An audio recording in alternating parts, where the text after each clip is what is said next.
Hello there, my name is Hannah Omokafe Dennis, and these are the poems I love. Alright, I'm going to be reading two poems by me. One's called Like Tama, I Wear Not Ashes, and another it's called Five and Faces. So, Like Tama, I Wear Not Ashes, I had written it in conjunction, not in conjunction actually. There was this poetry competition I had to enter in, and it was about demeaning physical violence against women and girls. And so I had written this particular poem. As much as it did not get into the first phase or even the second phase, I love it and I am still going to read it. So enjoy. You wore your father's oversized slippers because it is the closest thing to a shield. The purple of your cherry is a thorn shaped by the exercise of his fist. Your ears pick up flipping pages. Your body forms a synchrony with fear. You move. You hear your breath like antecedent songs. Your face is bursting with blended colors. Mother Hawk follows your smile till your 32 is out. You have become ears. The present calls you back. The flips have stopped. Legs become flattened tires. Words are exiled by a brow raised. Future is clicking. Your apparel is shouty. Mother collects some of Dr. Clement in song. Your apparel becomes subtle. You become Tamar in the holy books. Hashes becomes your sole companion. Your father's oversized slippers tugs at you. Your soul unfriends Hashes and you stare back. The raised brow follows you as you drop the ring with the future clicking loud. Your father would be proud. Sojourner's tongues can slice as they deem fit. You are an Iroko tree. So this particular poem tells the story of a girl who her mother would like for her to marry somebody who is rich, somebody who has money and everything. But she becomes strong-willed. She remembers that she can do something for herself. And at a very young age, she must not get married to a rich man who would just pull her in one house and turn her into an Oga wife, of course. But she is going to be somebody who will do something amazing for her life, for her future, for her family, even her mother who is pushing her to marry that particular old man. So she decides to drop that ring that the mother and this man gives to her, and she walks away. So that's why the end says you are an Iroko tree, meaning she's going to stand strong, stand still, stand very excellent and bold.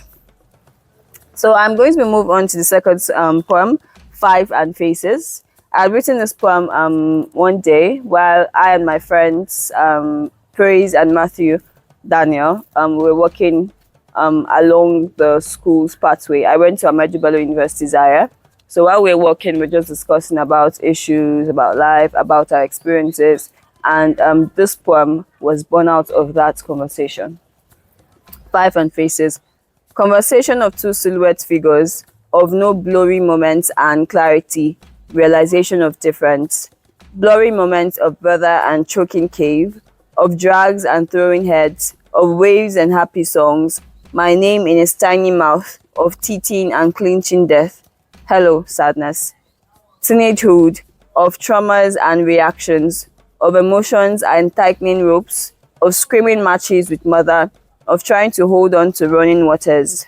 Mother, rejection, denial, muddy acceptance, of dancing knives and walks of forced returns, of talks and if your brother was alive, of flying hot spatulas at father and me, of wills and bonding sorrows.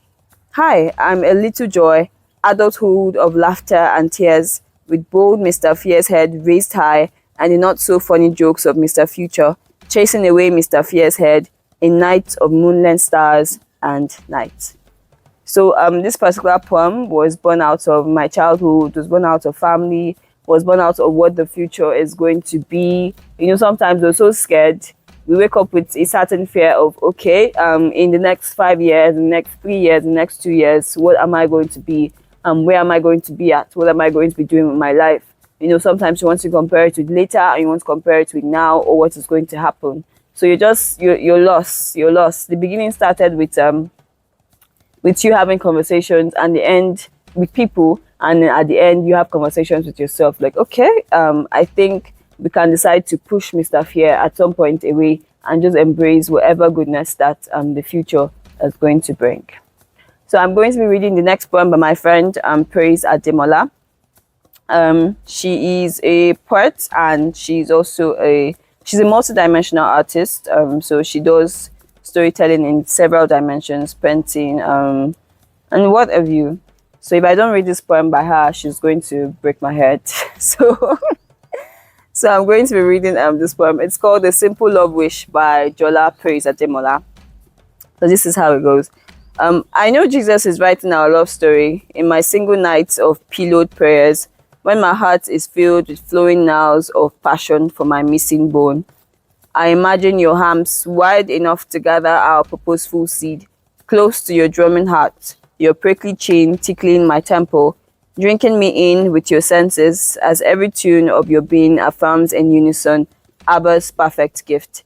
I know Jesus is writing our love story on single night as this, when I can only pray Abba's will be done for you and for me forever. So my girl had written this particular poem during, I think it was in 2022, also during one of the programs she was invited for to mark Valentine, so February 14. So she had written this love poem. Yeah, I don't want to say the name of the person she probably had written it for. So I'm just going to leave it at that and say that I hope that you did enjoy this love poem by my friend. It's a genuine kind of love. It's beautiful, and I do hope that we get to experience it at some point. So this is me. My name is Hannah Omokafe Dennis, and these are some of the poems that I love.